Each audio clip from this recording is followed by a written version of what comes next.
इन्हीं के सहयोगी दल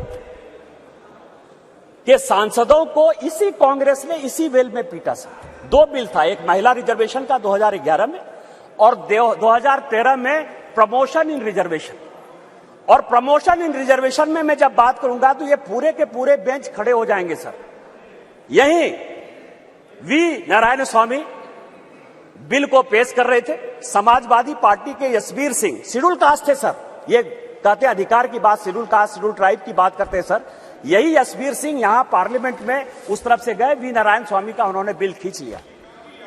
इस पार्लियामेंट में, इसी लोकसभा में सर, सबसे पहले बिल में यदि उसका कॉलर पकड़ने के लिए कोई आया तो यही मैडम श्रीमती सोनिया गांधी जी थे और नीरज शेखर वहां खड़े थे, मुलायम सिंह यादव बाहर थे और मैं वहां से कूद कर टेबल पर आया और मैंने कहा कि आप यहां की तानाशाह नहीं है, आप यहां की रानी नहीं है, इस बेल में आप मारपीट नहीं कर सकती हैं। और इनके जो इतने लेफ्टिनेंट थे, बिलास बुतेवार से लेकर सबों ने उनको पीटा।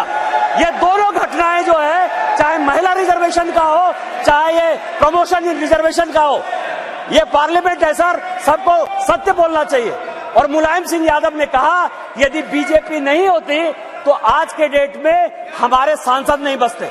आपने तो सांसदों की हत्या करने की कोशिश की और उसी दल के साथ, उसी 26 दल के साथ ये आए हैं जिनका की मानसिकता ही नहीं है कि महिला को रिजर्वेशन मिले। चाहे वो राष्ट्रीय जनता दल है, चाहे वो समाजवादी पार्टी है, चाहे इनके सारे मुस्लिम एमपी है, चाहे कोई भी पॉलिटिकल पार्टी जो इनको सपोर्ट कर रही है सर, और उन्हीं के दबाव में ये कानून के विरोध में जाकर, इस संविधान के विरोध में जाकर, और उसके सारे उदाहरण है कि 96 से लेके आज तक क्यों नहीं लागू हुआ, उसी के कारण ये कभी ओबीसी रिजर्वेशन की बात करते हैं, कोटा विद इन कोटा की बात करते हैं, राज्यसभा में जो है उसको अधिकार देने की बात करते हैं, विधान परिषद में क्यों नहीं रिजर्वेशन दिया उसकी बात करते हैं, फिर वो बात करते हैं कि 2024 से क्यों नहीं लागू होगा।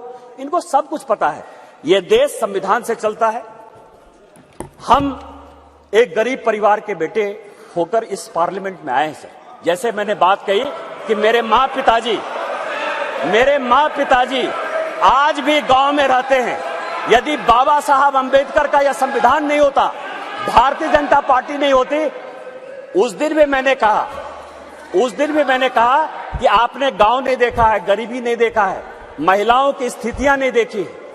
आपने जो जो कानून पास किए वो महिलाओं के खिलाफ है। यदि 498 आपने पास किया जिसका आप क्रेडिट लेना चाहते हैं, तो उसमें से है पुरुष से ज्यादा महिलाएं ही जेल में बंद हैं। डॉरी के केस में जिस तरह से आपने बनाया, आज यदि आपने कई एक कानून ऐसे पास किए हैं जिसमें लोग महिलाओं को नौकरी देने के लिए तैयार नहीं होते हैं, आपने महिलाओं को रोकने का प्रयास किया, महिलाओं को बढ़ाने का प्रयास नहीं किया। और हम जो बिल लेकर आए हैं, जो माननीय प्रधानमंत्री जी के नेतृत्व में ये इतिहास रचने जा रहा है, और ये जो ऐतिहासिक पल है, और स्पीकर साहब आपके जीवन का जो ऐतिहासिक पल है कि उस कुर्सी पर आप विराजमान हैं, जिस पल में ये इतिहास बन रहा है वो केवल और केवल माननीय मोदी जी की देन है, भारतीय जनता पार्टी की देन है। हम संविधान सम्मत काम करते हैं और मेरा सबों से आग्रह होगा कि दल पार्टी से ऊपर उठकर जो ये संविधान आर्टिकल 82, 243D और 243T जिन आधार पर यह संविधान चलता है उसके आधार पर